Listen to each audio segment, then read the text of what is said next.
Bem-vindos à cabine do filme, o programa do podcast Rabiscos. Hoje o nosso tema está assim, sei lá, se tem um pouquinho de terror, um pouquinho de penumbra, um pouquinho de sangue. A gente está voltando ao nosso convidado do terror. Bem-vindo, Adam. Oi, Carol e pessoal, tudo bem? Prazer estar de volta aí para falar de Robert Eggers. Tá sentindo essa Que eu gosto pra atmosfera? caramba. Não, total. Eu sempre comento, hoje em dia é muito difícil eu falar de terror, eu sempre falo de terror, é difícil falar de terror sem mencionar ele, porque, né, A Bruxa deve ter um dos melhores filmes da sua década, assim, um dos melhores terrores da sua década, se não for o melhor, para muita gente é o melhor, e realmente é um diretor aí que uma filmografia curta, ele já marcou o nome, então tô sempre falando dele, é um cara que não tem como, quem gosta de terror passou pro Robert Eggers, não tem jeito. A gente trouxe a bruxa no nosso episódio de Halloween que a gente fez ano passado. Inclusive, quem perdeu, vai lá, assista, que tá muito bom, escute. Porém, vale a pena a gente falar melhor dela agora para falar da trinca, né? Da tríade do Robert Eggers, que vem com a bruxa, o farol e termina nesse momento com o Homem do Norte, que está em cartaz nos cinemas em muitas cidades ainda. Entrou em poucas cidades, entrou em poucos horários, então corre para ver enquanto está em cartaz, porque é um filme que merece muito ser visto no cinema. Vamos falar na sequência, que eu acho que fica mais legal, eu acho que a gente consegue explicar meio que essa crescente aí dos filmes dele, o que ele está fazendo de semelhante. A gente já viu que ele voltou com alguns atores dos dois filmes anteriores também, mas eu preciso dizer para o pessoal que está me ouvindo que eu assisti esse filme. A primeira coisa que eu fiz quando saí do cinema foi mandar um áudio pro Adam, surtada, que eu amei demais o Homem do Norte, o que é Robert Eggers e quem é Robert Eggers, né? Agora eu sou o dono dos nossos coraçõezinhos de terror, mas vamos falar um pouquinho sobre ele e sobre esses filmes que já chegaram marcando a história do cinema, né, Adam? Não, total. Ele é um dos diretores dessa geração, assim, acho que um dos melhores da geração. Como eu falei, com poucos filmes, ele já marcou. Mas eu acho que A Bruxa, ele já diz muito, sabe? Diz muito sobre o processo do Eggers. Acho que a gente pode começar pelo falar do A Bruxa, mas eu acho que é bem legal porque a gente pode falar do processo dele, porque é um cara que você vê nos três filmes que ele tem muita pesquisa, né? São filmes distintos entre si. O Homem do Norte é o primeiro filme que não é de terror dele, porque o Farol ainda tem uma veia de terror. Mas no A Bruxa, cara, se você vê pela pesquisa que ele fez sobre Salem, sobre a cultura, sobre os costumes da época, você vê que é um negócio, assim, muito, muito profundo. E aí, acho que justamente por isso que o A Bruxa é tão interessante, porque ele é um filme que cria atmosfera. Você vê já no A Bruxa que o Eggers é um diretor de atmosfera. Você fica ali no A Bruxa, não tem muito susto, não tá sempre com a trilha sonora lutada. É um filme praticamente que não tem trilha sonora, até onde eu lembro, ele não tem trilha sonora praticamente. E eu não lembro se ele chega a ter em algum momento específico, mas pelo que eu lembro das cenas, eu não lembro de nenhuma cena com trilha. Mas é um filme que você tá sempre imerso, você tá sempre ali tenso, e tudo isso vem dessa construção de atmosfera, uma construção de atmosfera que é quase um filme histórico, né? Parece que você tá assistindo quase um documentário de tão minucioso que é o trabalho de arte, o trabalho de som. E aí na época conversa muito ainda que a gente tinha atores que não eram tão. Tinham tanto apelo para o grande público. A Anya Taylor-Joy estava sendo lançada, a gente tinha atores ali que são os pais dela que são menos famosos. Então dava até aquele gostinho assim da gente não estar conhecendo esses atores e tá sempre ali na nossa cabeça que é um filme. Eu acho legal você comentou, e é bom a gente já falou isso no outro episódio, mas é bom, acho legal a gente falar de novo. O que é o terror, né? Porque as pessoas falam em terror, elas associam direto ao slasher, ao sangue, ao jump scare. E não é uma coisa muito mais abrangente. Acho que vale a pena a gente retomar isso aqui, porque quando a gente fala que Robert Eggers é terror, eu já ouvi algumas pessoas falarem, mas terror? Como assim, né? Fala pra gente um pouco disso. Cara, é aquela coisa do terror, né? O terror ele pode ser para causar o medo, ele pode ser sobre o medo, ele pode ser estilos diferentes de terror, pode ser aquilo que te assusta ou aquilo que te enoja. São várias vertentes. O terror ele sempre vai girar através de várias vertentes. E justamente por isso que é que eu sempre falo, um gênero que ele não é. Ele tem um apelo, mas ele não deve agradar a todos. Porque medos são diferentes e reações também são diferentes. Então, a gente tem aí desde o terror, que é o terror do sangue, que é o terror do gore, né, como Jogos Mortais, como vários slashers que são banhados de sangue, até aquele terror psicológico, terror mais catártico, como é o caso do Corra, mais recentemente, que é um medo que faz sentido você ser, se você é uma pessoa negra, você pode ter medo de sofrer o racismo, até de sofrer alguma violência por isso. O Homem Invisível recentemente também trata de um medo do estilo, que é de um relacionamento abusivo. Então a gente tem um leque enorme do terror. E o Eggers, ele já vai para esse terror do desconhecido, né? Então assim, a graça do A Bruxa, embora para muita gente seja justamente onde o filme peca, a graça do A Bruxa é a gente não saber o que está acontecendo, não ter uma noção ali, a gente está só na atmosfera, é um terror ali, um terror mais de sensações, é um terror que a gente está com medo de algo acontecer, mesmo que aquilo não esteja acontecendo. E isso entra com outra coisa que eu falo, que assim, nada que o diretor ele mostre vai ser tão assustador quanto o que você vai pensar. E a bruxa, ele consegue apelar para isso. Ele apela para o desconhecido e deixa o espectador se assustar sozinho. Entendeu? O espectador que vai criar o próprio medo enquanto ele está imerso naquela atmosfera. O Eggers, ele provoca mais do que ele assusta de fato. Exatamente. E ele é novo, né? A Bruxa, o primeiro filme dele, ele era produtor de arte, né? De algumas produções antes. Então, é isso que você falou, a gente vê que ele tem esse cuidado com a atmosfera dos filmes. Então, a Bruxa é todo um trabalho dele, um cenário pequeno, né? Beira de uma floresta ali, super creepy, super bizarra, uma família com roupas super neutras também devido ao período que esse filme se passa, e essa coisa dos animais muito bizarros, todo mundo bizarro, os pais, os irmãos, ela, você não sabe muito o que está acontecendo, você quer entender, mas você também não entende. É um filme muito estranho, no sentido do estranho mesmo, de você não saber o que achar, se está certo, se está errado, se é bom, se é ruim, quem que tem culpa ou não tem culpa. E eu acho que isso é um primeiro filme de muito peso, né? Ele chegou sendo muito. É um filme que também talvez não tenha sido tão bombado quando saiu, digamos assim, mas aos pouquinhos as pessoas foram vendo e foram se apaixonando, justamente por não ser essa coisa de bandeja, né? Ele não te dá as respostas prontas. Eu acho que isso que eu gosto desse. Eu acho não, eu tenho certeza que é isso que eu gosto do cinema dele e desse novo terror. Que você pode ver 1 milhão de vezes, que você vai ter outras conclusões, que você pode. O próprio filme, quando acaba, você já quer voltar e rever. Eu acho que isso é um mérito muito grande desse cinema, até muito autoral, que até eu falei de cinema autoral umas semanas atrás, que é isso, ele dirige e ele escreve os próprios filmes, e ele traz essa atmosfera toda, parece que a gente entra no universo da mente dele, né? Sim, exatamente.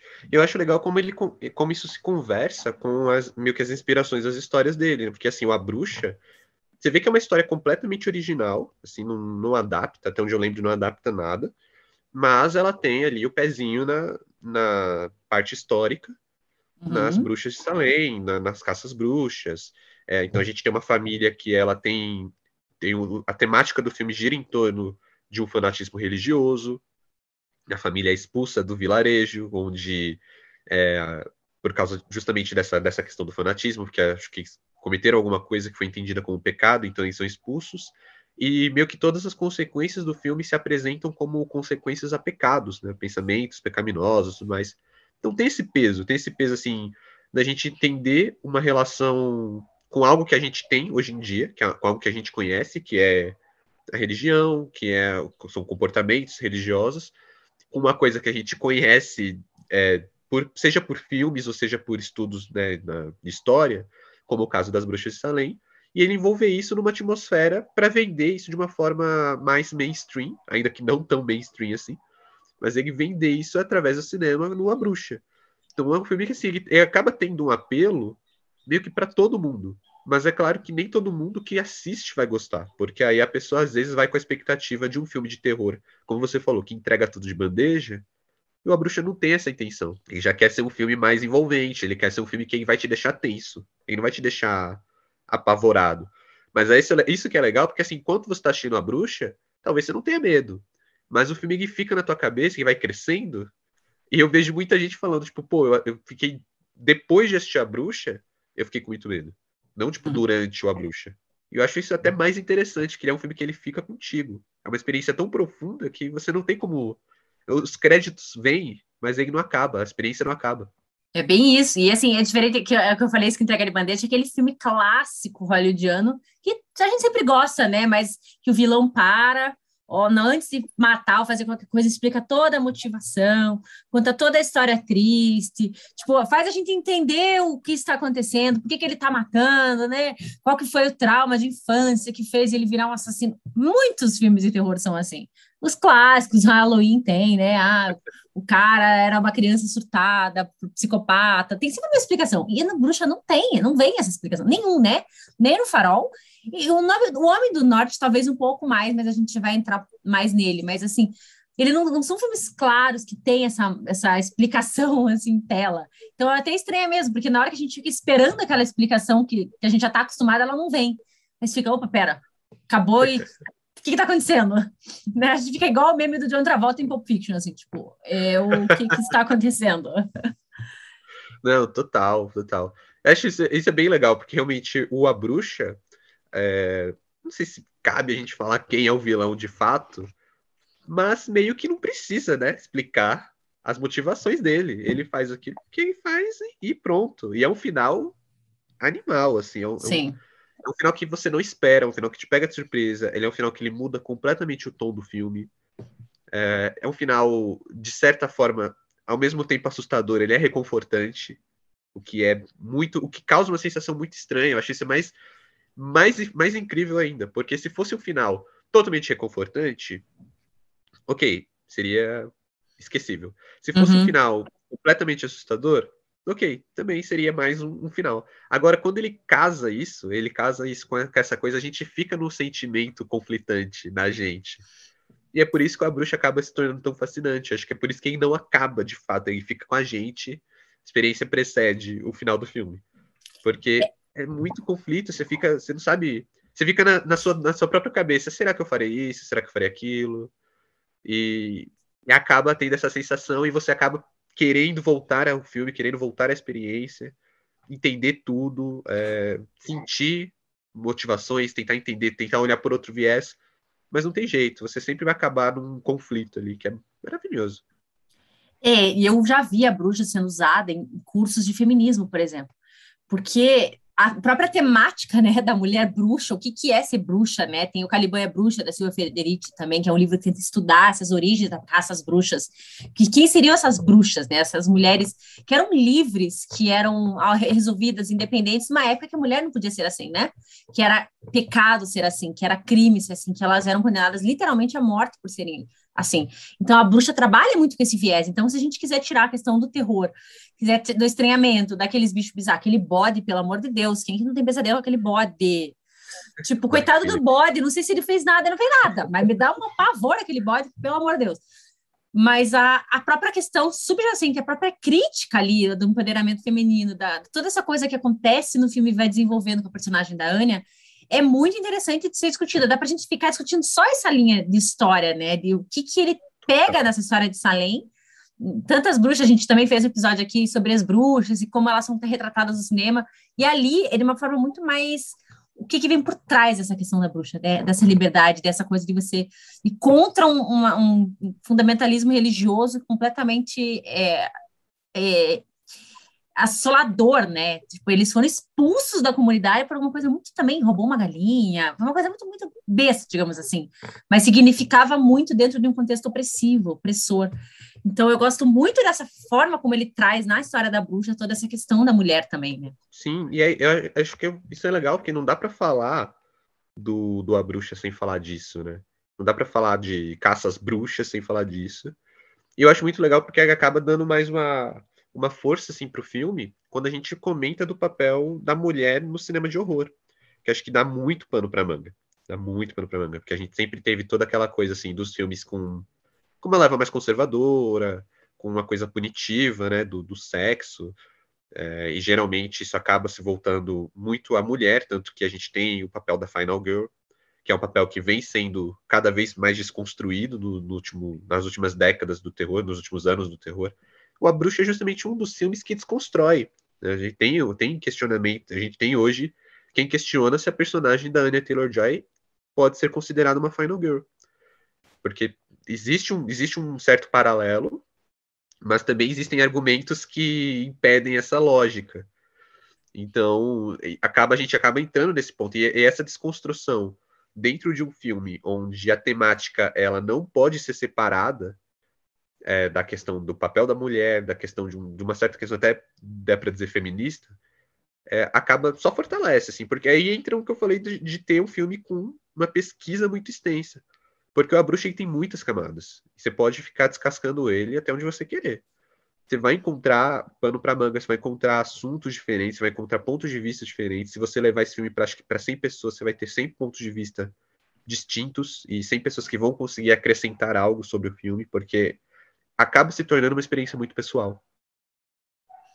É um filme, isso que eu gosto de cinema autoral, assim, é o que eu estava comentando nesse episódio que eu mencionei, que você leva muito mais em você do que o diretor traz. Ele traz muito, mas ele deixa muito mais silêncios, muito mais lacunas para ser preenchidos para quem está assistindo, por quem está assistindo. Não é como um cinema mainstream, hollywoodiano, que normalmente eles trazem todas essas respostas, eles preenchem todas as lacunas, ou eles deixam muito indicado, né, para qual caminho eles queriam seguir. E tudo bem, é um tipo de cinema que a gente gosta, e a gente quer também ter todas as respostas, mas o cinema autoral acaba ficando muito mais, e eu me identifico muito mais pessoalmente com esse tipo de cinema, por causa dessas lacunas, por causa desses silêncios, assim. E grandes atuações, né? Porque normalmente tem roteiros muito bons, mas você tem que ter atuações que traduzam essa lacuna do roteiro, né? E a Anya foi uma escolha, assim, acertadíssima. Ela é uma menina, ela é uma menina muito versátil, né? A gente está vendo muita coisa dela. E como ela dá conta, ali ela já era protagonista de um filme, na temática toda diferenciada, ela mais novinha e ela segura muito. Ela tinha 15 anos na época. Deixa eu ver. Sensacional. E agora ela volta no Homem do Norte, também num papel forte. A gente já vai falar de Homem do Norte, que é um filme um pouco mais polêmico. Eu já vi gente falando mal, já fiquei revoltada. Vamos ver se a gente convence essas pessoas a não achar ruim. Mas aí o Robert sai do contexto da bruxa, de uma coisa de família, uma coisa mais fundamentalista religiosa, e passa para o Farol. Um filme preto e branco, uma filmagem toda diferente, com 2 atores que deram um show num ambiente mega claustrofóbico. E aí, o que é o Farol na sua vida? Nossa, eu lembro. Eu até comentei disso quando fui ver O Homem do Norte, que eu tive a sorte de ver os 3 filmes do Eggers no cinema. Que assim, o A Bruxa eu caí de paraquedas, que não conhecia. Quando saiu o Farol, eu já tinha experiência do A Bruxa, né? Então eu falei, pô, vou assistir, porque o cara arrasou com o A Bruxa. Então já era um diretor que eu tava prestando atenção. Aí eu entrei na sessão, e a primeira coisa que o filme faz é fechar o ângulo, né? E fecha ali pro 4x3, que é aquele ângulo de TV, aquele plano de TV, mais quadradão. E eu acho engraçado porque são coisas de segundos. A gente vê que o filme é preto e branco, a gente vê que ele é 4x3, e em segundos o Eggers já cria a claustrofobia. Uhum. Então, pra mim, é isso. É um filme claustrofóbico. Eu me sinto tão preso quanto os personagens. E eu acho essa experiência tão maravilhosa quanto a anterior, assim. Porque justamente entra no ponto que a gente estava falando da questão sensorial, da questão da experiência mais pessoal. E o Farol é sobre isso. Eu acho isso muito legal. Como ele faz como ele transmite até nesses aspectos mais não diria necessariamente autorais, mas assim, de filmagem, de som, de cores. Até isso transpira essa sensação que ele está querendo passar. E aí a gente entra num filme que, novamente, ele é um terror, mas completamente diferente do A Bruxa. Ele é um terror mais voltado ali pro o terror. Eu não lembro exatamente o termo, se é espacial, mas é um terror à la HP Lovecraft, né, que é aquela coisa do mistério, que é aquela coisa que também do desconhecido, mas de uma forma diferente do que é apresentado no A Bruxa. É uma coisa mais assim que fala que se baseia muito nos personagens, é muito dirigido através dos personagens, então tem aquela questão do laço de amizade, dos conflitos entre os 2 personagens, da curiosidade, da tentação, que é uma coisa incrivelmente humana. A gente, né, não tem como novamente aí o Eggers mexendo numa coisa que qualquer pessoa vai conseguir entender aquilo. E a gente, como espectador de cinema, geralmente alimentado por obras que realmente nos dão respostas, a gente também fica tentado a buscar a chave para desvendar o Farol. que não é necessária, né? Porque a experiência, ela se ganha por si só, ela se sustenta por si só. E aí a gente entra também no que você falou de elenco, porque a gente já vê que o Farol já tem um elenco mais, não diria mais forte, mas é mais conhecido, né? O Abreu chega e entrega com um elenco praticamente inédito, fora os pais ali, que são conhecidos por nichos, assim, não são tão populares também, não são atores tão populares. E no Farol, a gente já muda, porque a gente já tem dois atores que estiveram tanto no mainstream quanto no cinema mais de culto, né, o cinema mais alternativo, mas que ele consegue, são ambos atores que têm um apelo, que a gente tem o Willem Dafoe, tem um apelo ali por vários filmes ali, Wes Anderson, o Projeto Flórida, é um ator que teve na trilogia do Homem-Aranha, um ator que volta e meia tá no Aquaman, então tá em filmes ali que tem um grande público. E a gente tem o Robert Pattinson, né, o Crepúsculo, tem um grande público, agora ele tá no Batman, mas ele meio que fez a carreira dele toda em filmes alternativos, né, o High Life, antes do Farol mesmo, o Bom Comportamento. Então, são dois atores que eu acho que eles têm muito apelo, então, independente de você conhecer ou não o Robert Eggers, você acabaria em algum momento esbarrando no Farol, por causa desses dois atores, seja você um fã mais de cinema alternativo, seja um fã de cinema mainstream, e se depara com uma experiência única. Única até para quem já estava esperando algo do diretor, porque não é parecido com a Bruxa de forma alguma. Nossa, eu tô ouvindo aqui, eu fui lembrando da minha experiência. Eu caí de paraquedas no cinema, muito por causa do William Dafoe, porque eu amo ele. E o Robert Pattinson, eu tava começando a gostar, tem aquele filme, acho que é The Rover, né? Que ele é o irmão meio que problema. The Rover. Tem alguns filmes que eu já tinha visto dele que eu já tinha gostado, assim. E daí, eu assisti Crepúsculo, né? Vamos esclarecer, eu li os livros, eu vi os filmes, me revoltei com aquele final.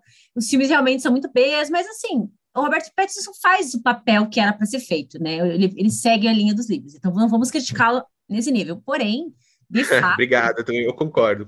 né? Ele segue ali o que era para o personagem fazer.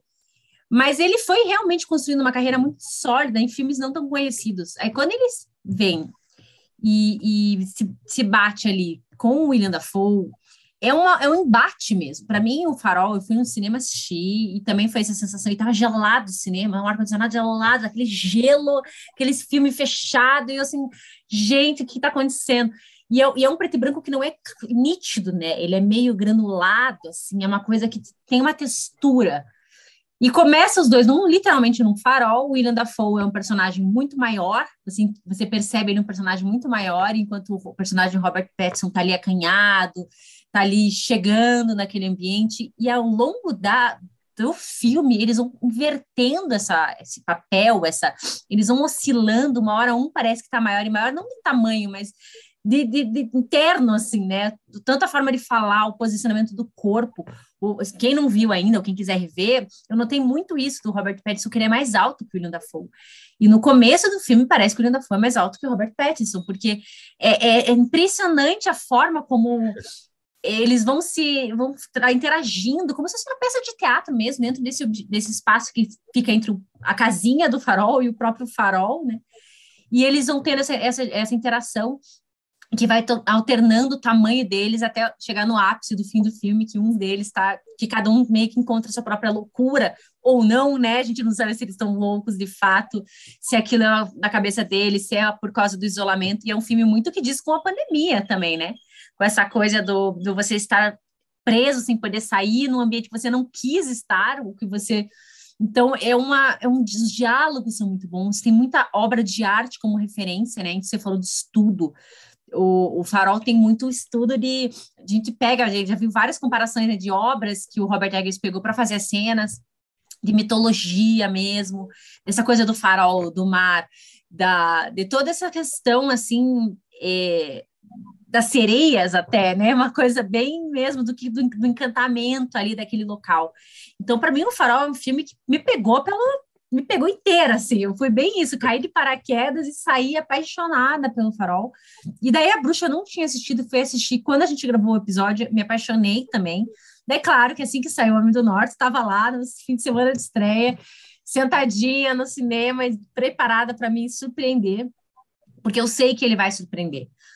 Não é realmente, como eu falei, tem pessoas que não gostam porque ele não é um filme mainstream, né? Apesar que, né, ele faz um cinema autoral que tem um pouco disso, como você falou, por causa dos atores, por causa desse apelo, mas não são papéis comerciais. Eles ficam sujos, eles ficam feios, eles ficam com uma luz de baixo que eles parecem fantasmas, né, para esses espectros das próprias realidades. Então, ele consegue colocar os atores em situações muito desconfortáveis de cena, assim, parece, né? Deve ser muito difícil para eles fazer esses papéis, assim. Não, total. E o Farol, ele realmente, é o que você falou, eu não tinha pensado nisso ainda, mas sim, é um filme sobre isolamento. Acho que é um dos grandes filmes sobre isolamento, né? Sobre o terror do isolamento. Porque a gente tem o Iluminado, a gente tem o Enigma de Outro Mundo, e com certeza acho que o Farol ele pode ser colocado ao lado desses dois grandes filmes sem medo, assim, que também ele aborda isso de uma forma, não só de uma forma única, mas tem todo um medo ali que ele transmite. Ele tem uma questão de tratar tratar a loucura, tratar a forma como a mente vai se deteriorando. E aí a gente entra tudo na questão dos mitos, né? A própria presença das sereias, que sugere a loucura. Mas ao mesmo tempo você pergunta, mas é um filme fantástico? É um filme que está com o pé no chão e eles estão surtando e você não tem as respostas. O preto e branco dele é provocativo, dá uma coisa meio impressionismo alemão, assim. Porque tanto os ângulos, o preto e branco, dá esse estranhamento, que nem você falou, a gente não sabe quem é maior ali, às vezes parece que os cenários são pequenos, né? São construídos de forma pequenas para eles, assim, para eles ficarem gigantes nos cenários. E aí a gente fica transitando entre a casa, o farol, tem alguns momentos mais doidos, momentos que eles estão felizes, tem os momentos que eles estão brigando. A gente não sabe se os dois personagens existem, se é um que tá imaginando o outro. É maravilhoso. Acho que essa sugestão toda que o Eggers traz para o Farol, e essa pesquisa toda que ele coloca aí, no caso aí do terror cósmico, do lá, Lovecraft, das pinturas, dos mitos que ele traz para o filme, vão construindo outra coisa ali que também acaba sendo bem original, que não adapta nada, mas bebe de muita coisa, sabe? Bebe de muito lado. Então acaba que para o espectador é uma obra que assim, quem vai conseguir identificar e vai conseguir ler ela por muitos olhares diferentes. Acho que isso que faz o Farol ser interessante. Eu acho que ele ainda é um pouco inferior comparado à Bruxa, mas ele ainda é um filme assim muito forte que prende, que dá uma experiência única. Eu não cheguei a revê-lo, diferente do A Bruxa, que a Bruxa eu cheguei a ver mais de uma vez. O Farol só vi a primeira vez, nunca parei para ver de novo. Mas eu imagino que toda vez que assista é uma experiência nova, assim, porque ele tem. Acho que conforme a gente vai mudando o nosso olhar até sobre o cinema, o Farol vai te acrescentando mais camadas também. Que já, como eu não vi só vi uma vez, eu não descasquei tanto esse filme assim quanto A Bruxa, que eu praticamente estudei, assim. Mas eu imagino que tenha muita coisa ali por trás que dê pra interpretar, ainda mais como você falou, tipo, é um filme muito de isolamento. E para mim, eu estava falando do Robert Pattinson, eu acho que, assim, ficou provado como ele é bom e como ele é versátil, porque o William Dafoe é muito bom e versátil. E ele conseguiu sustentar um filme com o William Dafoe. Não tinha outra pessoa, não tinha outra storyline ali para distrair. Era essa a história, era essa a interação. E ele sustentou no mesmo nível, na mesma altura. Inclusive, isso que eu falei, de um tá maior, um tá menor, e como eles vão se relacionando naquela história. E como a gente não sabe se eles estão envenenados, se eles estão surtados, é isso que você falou. É muito interessante porque os dois carregam essa ambiguidade dos personagens. Essa coisa de, será que a loucura não é o normal? Né? Será que não é esse o estado normal do homem? Uma coisa meio alienista, assim, do Machado de Assis, né?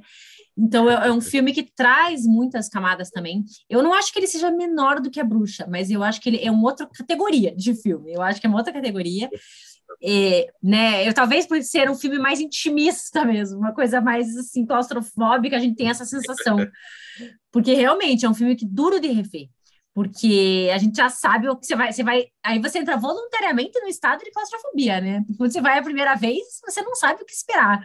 Quando você vai a segunda, você já sabe. Então, você vai dar o play ali no filme sabendo o que você vai esperar pela frente, mas é o que você disse. vai ser outro filme, vai ser outra experiência. Talvez você já tendo mais informações, você repare em outras coisas, no próprio cenário, naquele espaço, a chuva, a água tem uma força muito grande no Farol. Essa questão da água, da bebida, do líquido dentro de um espaço sólido ali que eles estão, fechado, vento, tem muitos elementos naturais no Farol. Eu gosto demais, eu acho que o Robert Eggers acertou muito numa produção em preto e branco, que a gente consegue ver textura. Sim. Não, total. E é perturbador, né? Ele vai trazendo ali, nossa, cenas dos corvos, a cena da sereia.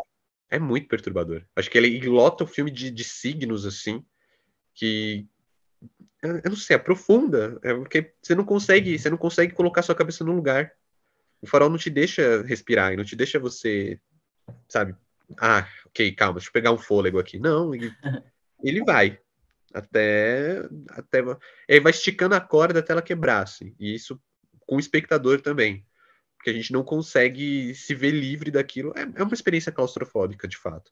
Não consegue ficar livre até o filme acabar. Então fica a nossa dica também, já falando seu nome, mas não vejam com pausas esses filmes. Porque, né, tipo, vou parar para fazer alguma coisa. Os filmes são curtos, a Bruxa é um pouco mais longa, mas o Farol é mais curto. E grande parte da atmosfera está em você ficar realmente imersivo nessas histórias. Então, tentem ver sem parar, porque vai ser uma experiência completamente diferente, né? Agora vamos falar do mais recente filme dele, The Northman, ou em português, O Homem do Norte. Um filme que, assim, chegou já com um elenco estelar, né, muito maior, voltou com o William Dafoe e a Anya Taylor-Joy, e trouxe um elenco muito famoso, o Alexander Skarsgård, né, a Nicole Kidman, o Ethan Hawke, ele já chegou, e aquele ator que faz que era do Drácula, aquela série da Netflix também, que na hora que eu vi, eu falei, Drácula agora na Dinamarca. Então, assim, são todos os atores um pouquinho mais famosos, numa história que já é mais conhecida. Então, para quem não sabe, começo dizendo que o Northman é inspirado no mesmo conto que inspirou o Hamlet, do William Shakespeare. Inclusive, estou com eles em mãos, porque eu fui correndo comprar o livro. E para quem também não sabe, o mesmo conto foi usado para O Rei Leão. É a mesma história. Porém, nosso querido Robert Eggers dá um plot twist duplo carpado no final do filme e muda o final. É uma questão muito importante relativa à mãe dele ali, que é completamente diferente, é completamente Robert Eggers. Até no cinema tinha um rapaz atrás de mim que assim que acabou ele falou: quem é William Shakespeare perto de Robert Eggers? Eu achei muito engraçado, eu concordei na hora, porque assim, o que o Robert Eggers faz nesse filme é, assim, impressionante. Antes de passar pro Adam falar as suas considerações, eu fui assistir o filme com uma amiga e ela conhece muito da cultura nórdica da Dinamarca e tal, e ela comentou que muita coisa é lenda mesmo da Dinamarca. A cena do viking ali com a espada dentro da caverna. Então, assim, mais uma vez, Robert Eggers não dá ponto sem nó, fez toda uma pesquisa histórica. O filme nada ali é à toa, nada é de graça. E mesmo ele tendo a mesma linha mestra do Hamlet, né, da coisa de vingar a morte do pai, mas que o tio matou o pai, vingar a morte, nananã, ele tem todo um twist que é todo dele. Então vai lá, Adam, fala com a gente sobre o The Northman, que está fresquíssimo na sua mente, que eu sei.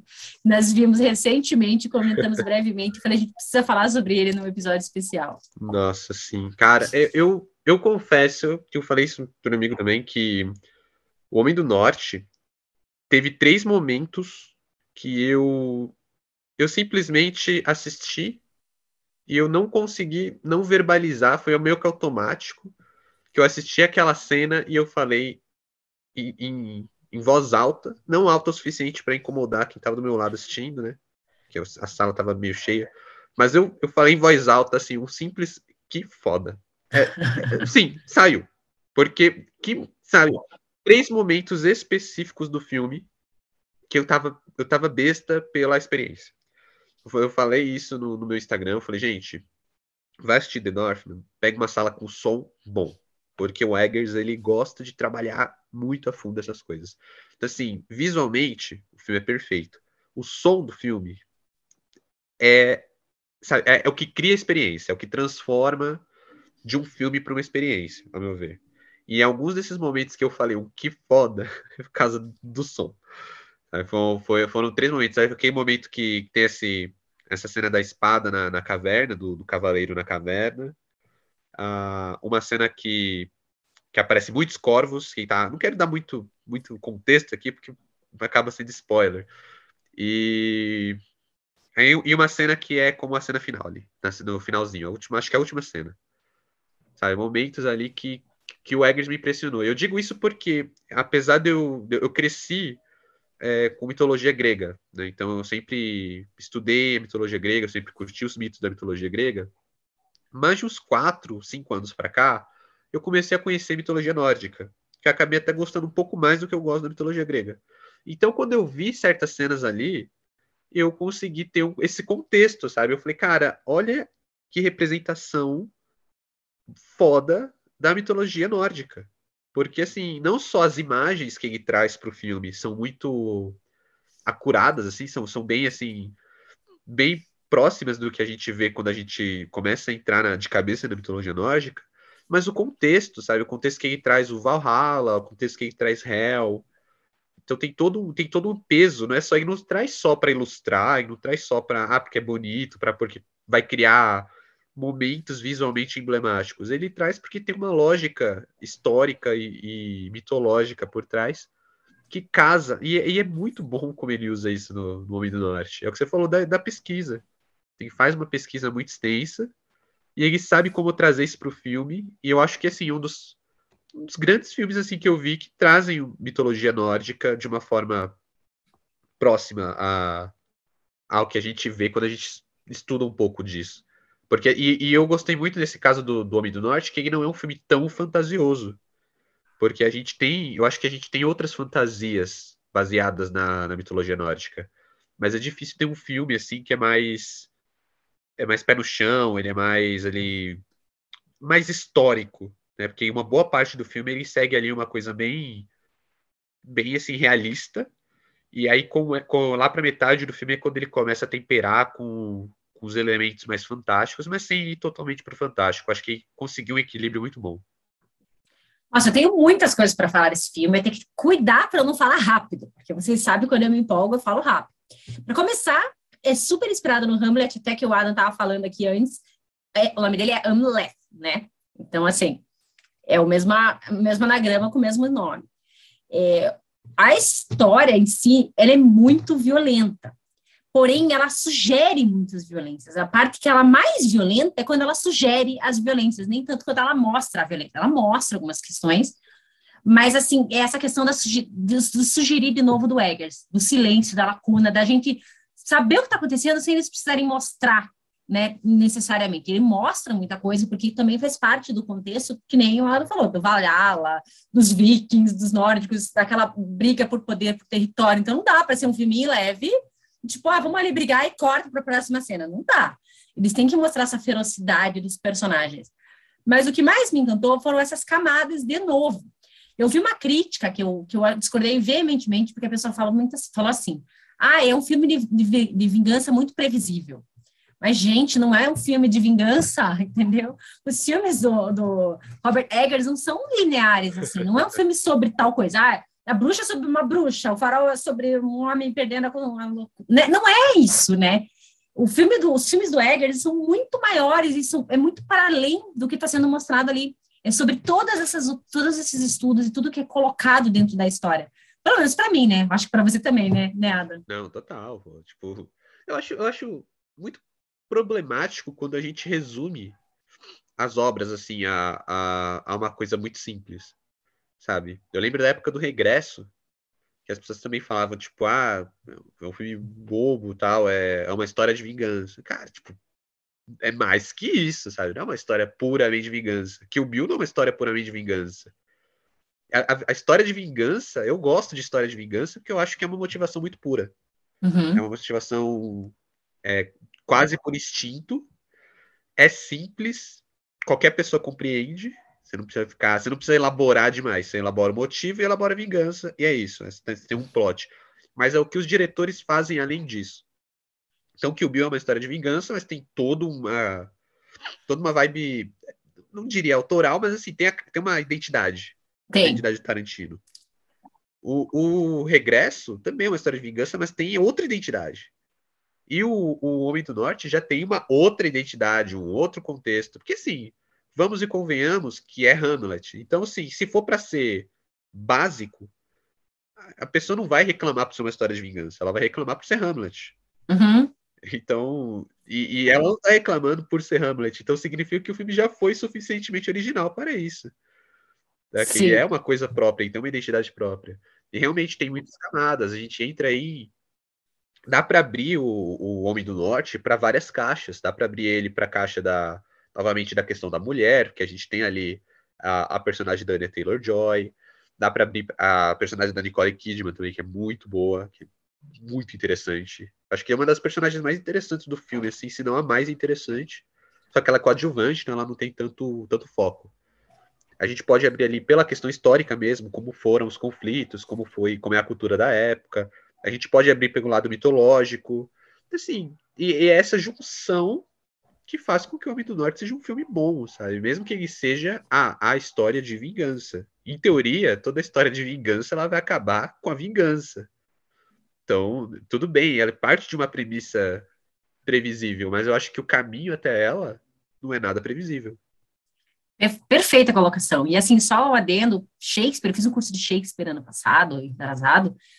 Muitas das obras de Shakespeare, quase, se não quase todas, não são originais. Foi um choque muito grande para mim, mas ele se inspira muito em contos, em histórias locais, em as coisas que estavam acontecendo e por que ele virou Shakespeare? Porque ele fala como ele, justamente isso, como ele contou como ele recontou, como ele incluiu os personagens, os diálogos, os conflitos subjacentes dentro de contos simples.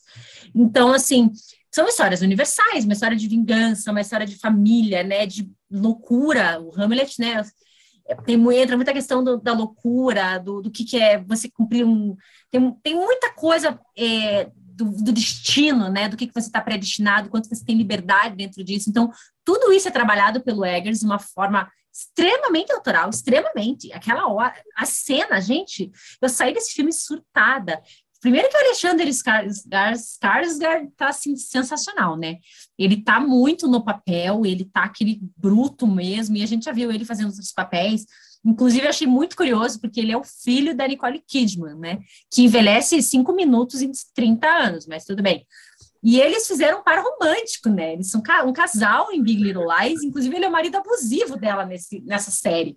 Então, quando eu vi eles como pai, mãe e filho, eu achei muito curioso, né? Como o cinema, como a arte pode trabalhar os atores de uma forma tão diferente, assim. E ela e a Anya têm uma participação muito grande, então elas não são aquelas protagonistas, aquelas mulheres em filme que é só para estar ali e ajudar o protagonista, né? Só para ajudar ele na motivação dele. Elas têm seus plots, elas têm sua personalidade, e isso é muito Robert Eggers. Como eu disse em algum momento nesse episódio, nada é à toa e ninguém está à toa no filme dele. Todo mundo está ali a serviço da história e tem suas próprias motivações. Isso eu acho muito incrível também. Exatamente. Ele colocar a personagem da Anya, eu tive, por um tempo, eu tive medo que ela seria só para ajudar, assim, sabe? Só para funcionar em função de outra história, sabe? Em função de outro personagem. Mas não, realmente, ele faz um trabalho muito legal com ela, dá um desenvolvimento, assim, legal para a personagem da Anya. E a Nicole Kidman, como ainda sendo uma personagem com menos tempo de tela, ela também tem um peso muito forte, sabe? Eu acho isso muito legal, como ele vai construindo, novamente, ele vai construindo signos ali, que quando a gente tem um plot twist, não precisa ficar verborrágico. A gente não precisa explicar tintim por tintim pra gente entender a motivação de personagem A, personagem B. Não, tipo assim, ela mostra uma coisa, você. Putz, entendi o peso dessa motivação, entendi o peso dessa decisão, faz sentido, o que faz com que o terceiro ato ali seja até mais intenso que os outros dois, assim. O primeiro ato, eu gosto muito da apresentação do filme, do Homem do Norte, né, ali com o começo, tem aquela cena brutal de ação ali, que é quase um plano sequência, se eu não me engano, é um plano sequência, de que eles invadem, tipo, uma vila, tá no trailer isso, e achei bem legal, aquela cena é bem filmada, uma boa ação, ali é um jeito, porque o Eggers até então não tinha filmado nada de ação, né, então a gente tem ali um momento que ele é único dentro da filmografia até então, é muito bom, E aí depois a gente corta pro segundo ato, que eu acho que é onde a gente sente mais a mão ali do estúdio, sabe? Que é um filme maior, tem um orçamento maior, tem estrelas e tal. Então é um momento ali que o próprio Eggers falou que ele fez o filme e o estúdio deu uma cortada em algumas coisas. O segundo ato é onde eu sinto que teve cortes. Aí o terceiro, ele já volta, ao meu ver, para uma coisa completamente Robert Eggers, total. Ele tá solto ali, ele tá fazendo o que ele quer. E não à toa é o ato mais intenso do filme, que eu acho que funciona muito bem. Eu acho que é onde ele encontra o equilíbrio perfeito entre a história que a gente conhece, a história Hamlet, e a mitologia.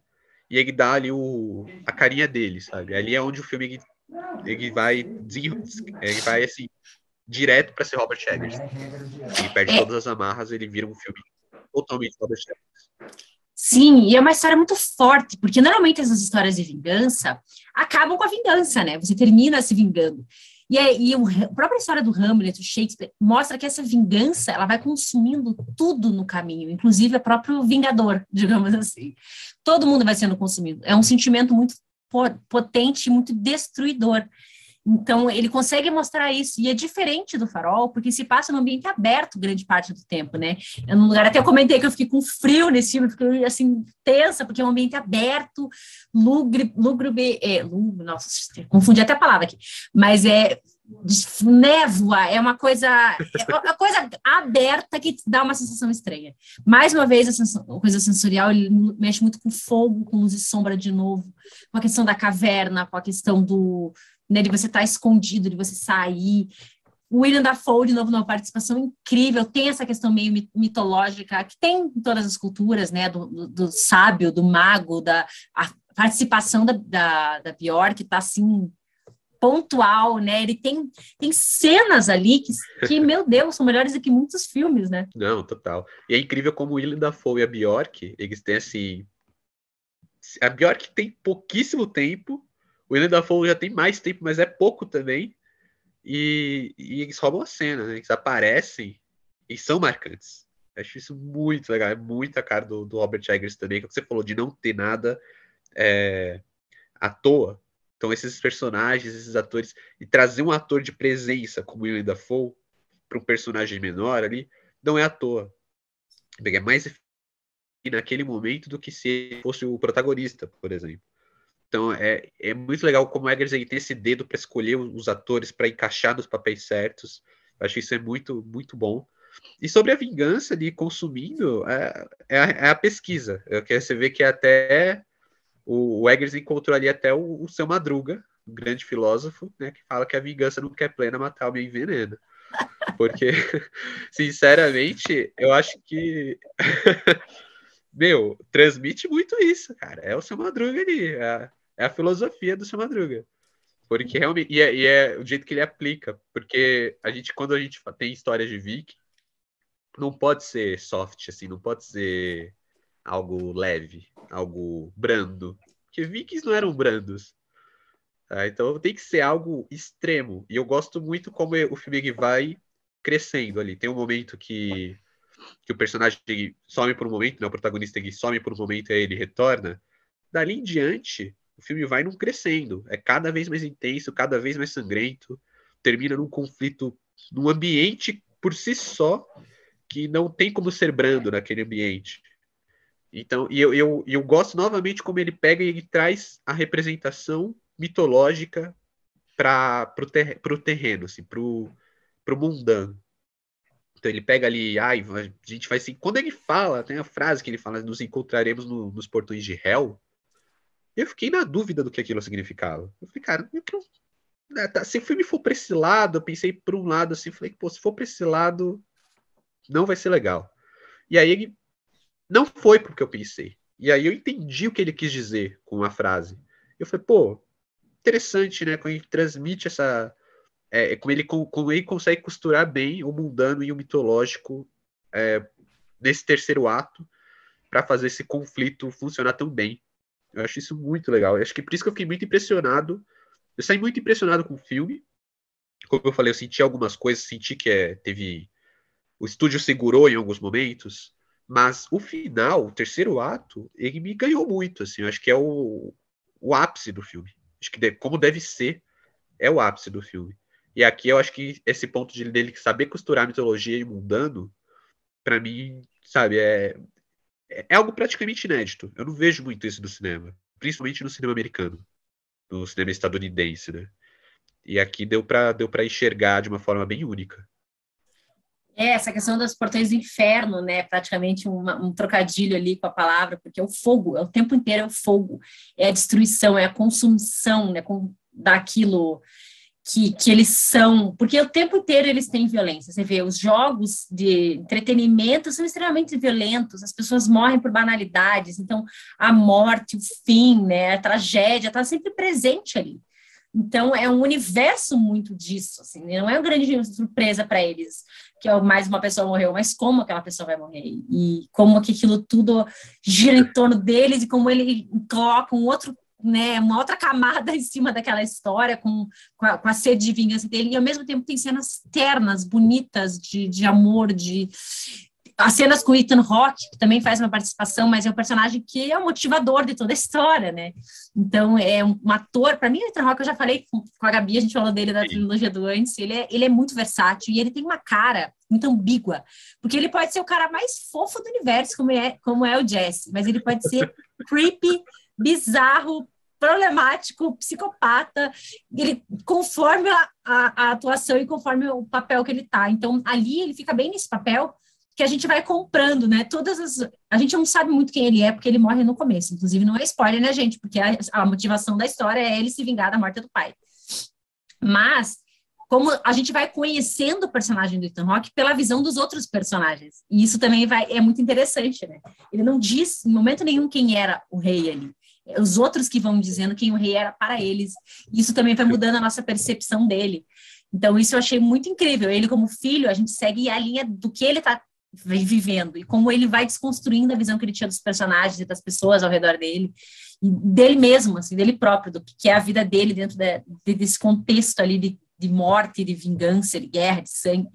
Então é um filme, assim, incrível. Não levem as crianças, inclusive, para nenhum desses filmes, porque eles têm cenas extremamente horríveis, mas para os adultos, teve momentos que eu falei, ai, meu Deus, tem uma cena de umas cabeçadas lá que deu uma agonia. Falei, Jesus amado. Porque é isso que a gente falou, tem uma violência, mas eu ainda estava esperando mais até. O que eu esperava do que eu tinha visto do trailer. E nesse tem uma trilha sonora, né? Como você comentou, do estúdio, da influência do estúdio. Esse já tem uma trilha sonora, ele já tem mais câmeras filmando, ele já traz os atores muito mais famosos, que deve ter sido muito mais caro, a própria Nicole Kidman, mas ele consegue montar de uma forma que fica autoral, que coloca a marca dele, que entra como mais um filme que vai ficar marcado. Não é um filme que vai passar ileso. Mesmo quem não está gostando, não está gostando bastante. Então, assim, são filmes que marcam de alguma forma. Né? Eu até gosto mais de filmes que eles são odiosos do que filmes que são indiferentes. Até como quando eu escrevo sobre, eu prefiro escrever de um filme que eu odeio do que de um filme que eu fui indiferente. Porque pelo menos o filme que eu odiar vai ter motivo, ele ainda vai ter um elemento de paixão. Sim. Ali. Bem que você tá odiando apaixonadamente, né? Você tá realmente ali com um sentimento forte, intenso, só que negativo. Mas aí despertou alguma coisa. Então é melhor que ele desperte do que ele seja tanto faz. É o que você falou da questão da personagem da Nicole Kidman e do Ethan Hawke, da questão de camadas. Você vê como os personagens o enxergam, você vê a construção de personagem que é tão boa que ele não precisa do ator mais em cena para continuar desenvolvendo o personagem. Cara, esse animal, que faz isso, sabe? Não é algo comum no cinema. E é bem maneiro isso como é feito no Homem do Norte. Principalmente pela gente, novamente, vamos ter que falar, mas assim, ele tá lidando com uma história que as pessoas já conhecem. Ele tá lidando com uma história que você pode não ter lido o Hamlet, mas você deve ter assistido Rei Leão, sabe? Então, assim, da melhor das hipóteses, você conhece a história que você está assistindo. Mesmo assim, para mim, por exemplo, passou o filme quase todo e eu não me liguei nisso, não me foquei nessa coisa, tipo, pô, já sei para onde essa história tá indo, porque eu conheço. Não, eu tava totalmente imerso no filme. É pelo trajeto, né? Pela forma como é contado, não pelo final em si. É isso que eu falei em alguns episódios atrás também, que a ideia do cinema é muito isso também, né? Não é te dar a resposta, não é você chegar ao final do filme, é como que você vai fazer essa jornada, como é que o diretor vai te conduzir nessa história. E o Robert Eggers é mestre em fazer isso. Eu acho que se tem uma coisa que a gente pode deixar desse episódio para a galera hoje, que já estamos caminhando para o final, porque, sério, gente, eu fico conversando com ela e posso ficar horas. A gente fica, às vezes, manda mensagem, manda áudio, porque tem muitas coisas que dá para você ir falando, né? Muitas linhas que dá para ir seguindo. Mas se tem uma coisa que dá para você fazer, deixar, que a gente pode deixar, é assim, assistam sempre com o coração aberto. Cinema, você tem que ir com o coração aberto, principalmente esses diretores que têm propostas diferentes. Mas eu esperava isso. Não vai esperando nada. Tipo, a gente que conhece até vai, não pode dizer que não vai esperando nada, mas eu queria que acontecesse tal coisa, eu queria. Então vai lá, você faz o filme, entendeu? Você tem que entender a proposta do diretor, o que ele quis passar, por que ele fez dessa forma. A gente pode não gostar por N motivos, mas porque ele não fez como você queria, também não dá, né? Então, eu acho que o Robert Eggers, ele nunca vai fazer como a gente quer, isso é muito bom. Ele sempre vai inovar, ele sempre vai trazer uma coisa diferente, uma camada nova. E, para mim, isso já coloca ele nos top diretores da atualidade. Ele é novo, ele está acertando, então ele está com investimento, os atores estão embarcando nos projetos, então eu acho que tem muita coisa legal dele pela frente. Vale a pena, muito vale muito, muito pena. E eu não sei quanto tempo a gente está falando aqui, mas quem quiser conversar mais sobre o filme, manda mensagem para mim, manda mensagem para o Ada, que a gente sempre está disposto a falar de cinema, principalmente de Robert Eggers. E eu quero agradecer demais você, Adam, vou te passar a palavra para você também dar suas considerações finais sobre esses filmes, mas agradecer demais por estar aqui de novo com a gente, temporada 2022, aqui falando de Robert Eggers. Já está convidado para voltar, episódio de Halloween desse ano também já está contratado. Já te quero falando de cinema de terror e cinema, porque tem tanta coisa boa para a gente falar e é sempre muito bom conversar com você e te agradeço demais. Eu que agradeço o espaço, Carol. E sobre Robert Eggers, sobre cinema, assim, concordo 100% com o que você falou. Realmente, vá de coração aberto, porque eu vejo muita gente falando, eu já fui essa pessoa que falou, tipo, poderia ter feito de tal jeito. Mas aí eu tô julgando o filme pelo que ele não é. Uhum. E assim, eu tenho que julgar pelo filme que foi entregue, não pelo filme que poderia ser entregue. E eu gosto, sinceramente falando, prefiro muito mais como uma pessoa que gosta de filme de herói, que é 100% adaptação, né? Hoje é raro você ter um filme de super-herói que não seja adaptação de um livro, de um quadrinho, de um jogo. Eu preciso me desprender das minhas expectativas, preciso saber preciso aceitar o que eles vão entregar. E assim, como eu conheço o material original, eu acabo gostando mais quando eu sou surpreendido. E o Robert Eggers é um diretor que ele trabalha na surpresa, assim, porque como eu falei, eu caí de paraquedas no A Bruxa, o Farol, eu só fui sabendo que tinha os dois atores que eu curto e o diretor que eu curto, não sabia nada da história, nem trailer eu tinha visto. O Homem do Norte, eu vi o primeiro trailer, sabia que era mitologia nórdica, sabia que era uma história de vingança, sabia que era do Eggers. Fui surpreendido nos 3 filmes, 3 experiências únicas entre si, são experiências bastante distintas. Eu gostei muito das experiências, gostei muito dos filmes. E assim, fui surpreendido nas 3. Então acho que é até mais interessante, ainda mais hoje que a gente reclama que falta originalidade, é mais legal você ir ser surpreendido, que é mais raro você ser surpreendido. E quando é uma história que tem uma familiaridade, você vai ver o novo Hamlet, e mesmo assim você sai surpreendido, pô, isso diz muito, sabe? Pode ser um filme que erra em vários outros aspectos, mas se ele consegue te surpreender e ele consegue ser bom, ele erra, mas ele ainda não erra o suficiente para deixar de ser bom, pô, já diz muito. Então, é isso, sabe? Por mim, é o que eu falei, o Eggers eu já tô vendido aí. Novo filme do Robert Eggers. Mano, quando começa a venda que eu vou assistir. Eu quero ver esse filme. Não sei sobre o que não sei quem tá no filme. Quero ver porque é Robert Eggers. É isso aí. Também concordo com você. Corram nos cinemas enquanto tem The Northman, depois assistam os outros quem não assistiu, reassistam, comentem, debatam. Cinema é isso. A gente está sempre aqui crescendo, conversando e aprendendo coisas novas. Cada filme desse a gente aprende muita coisa nova. Obrigada a todo mundo que escutou até aqui, que acompanha, que está sempre mandando sugestões. Esse ano está cheio de coisa legal planejada e a gente se vê quinta-feira que vem, se ouve, se escuta mais um pouquinho de cinema aqui na cabine. Obrigada de novo, Adam. Um beijo para todo mundo. Tchau, gente. Obrigado, Carol.